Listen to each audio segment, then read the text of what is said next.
ओम शांति। कर्म योगी जीवन। माना स्टिलनेस और मूवमेंट साथ साथ। योग माना स्टिलनेस, साइलेंस और कर्म माना मूवमेंट। तो कर्म योगी माना पहले अपना अशरीरी स्टिल सत्य की नोइंग, और उसके अंदर मन की सारी मूवमेंट, सारे कार्य हो रहे हैं। भिन्न भिन्न कार्य करते हुए भी वो सत्य, वो साइलेंस, वो धैर्यता, वो स्थिति हर कर्म से रिफ्लेक्ट हो रही है, तब कहेंगे कर्म योगी।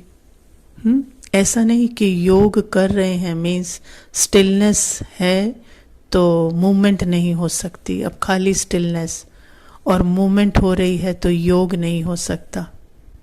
नहीं, दोनों साथ साथ, जैसे पानी में शक्कर घुली हुई हो।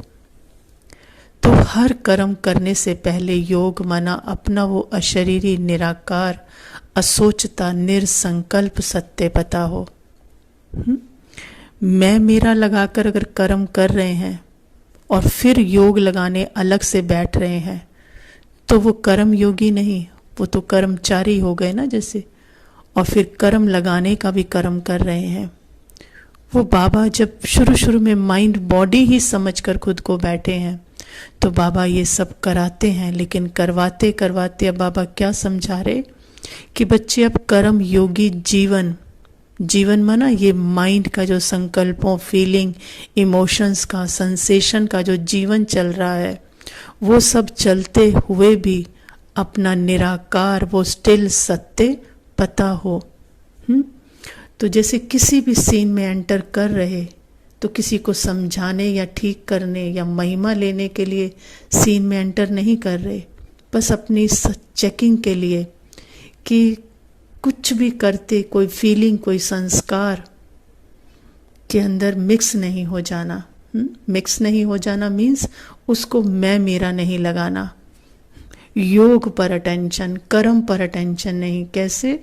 जैसे मान लीजिए सारे शब्द निकल रहे हैं, लेकिन शब्दों को ठीक करने पर अटेंशन नहीं कि ठीक कर लूं, कुछ गलत ना निकल जाए। अटेंशन किस पर? असोचता सत्य पर। सारे कर्म हो रहे हैं, लेकिन कर्मों को ठीक करने पर अटेंशन नहीं, गलत कर दिया, सही कर दिया। अटेंशन किस पे? वो कर्म करते हुए अकर्ता पर अटेंशन। सारे आकार, सारे चित्र दिख रहे हैं, लेकिन अटेंशन किस पर? विचित्र पर। आकारों को देखते, सारे नाम रूप देखते, अटेंशन किस पर? निराकार, अपने सत्य पर। तो जब अपने सत्य पर अटेंशन है तो सोच चल रही है, लेकिन अटेंशन असोचता पर।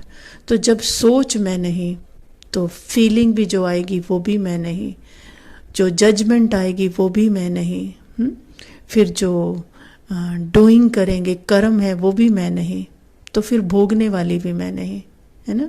तो पहले स्टेप पे ही पहले योग, असोचता, निराकार। तो फिर जो भी होगा वो मैं मेरा नहीं लगाना, तो वो मेरा नहीं, तो वो क्या हो गया? अकर्म हो गया। मतलब वो सत्य से हो रहा है, और सत्य माना बाबा, वो साइलेंस।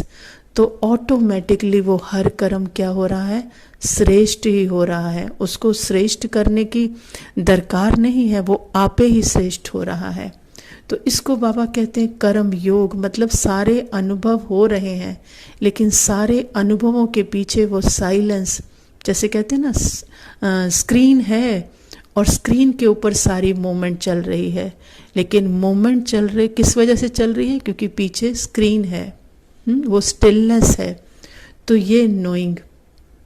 तो कर्म योगी माना पहले सारे वस्त्रों, जो संकल्प, फीलिंग, सेंसेशन के ये सारे वस्त्र हैं, इनमें किसी पर कोई अधिकार नहीं। मीन्स किसी के ऊपर मैं मेरा नहीं, उससे न्यारा। तो फिर किसी का प्रभाव नहीं आपके ऊपर। तो जब प्रभाव नहीं तो क्या फैल रहा है? योगी मना बाबा ही फैल रहा है, बाबा ही हर कर्म में रिफ्लेक्ट हो रहा है। जैसे बोलते हैं ना कि पानी का कोई आकार नहीं होता, लेकिन पानी को जितने भी आकारों में डालो, कितने भी पात्र में डालो, वो उसी तरह का आकार ले लेता है। तो वो ऐसे ही सत्य से जो भी हो रहा है, तो वो कैसा भी कर्म है, लेकिन वो सत्य का ही आकार है, सत्य ने ही फॉर्म लिया है। तो वो बाबा ही रिफ्लेक्ट होगा हर कर्म करते हुए। इसे बाबा कहते हैं कि कर्म करते हुए योगी, माना कर्म योगी जीवन। तो कार्य भले भिन्न भिन्न हो रहे हैं, लेकिन वो जो सत्य है, वो जो अनुभव है, वो एक ही है, वो भिन्न भिन्न नहीं हो सकता। तब कहेंगे कर्म योगी। ओम शांति।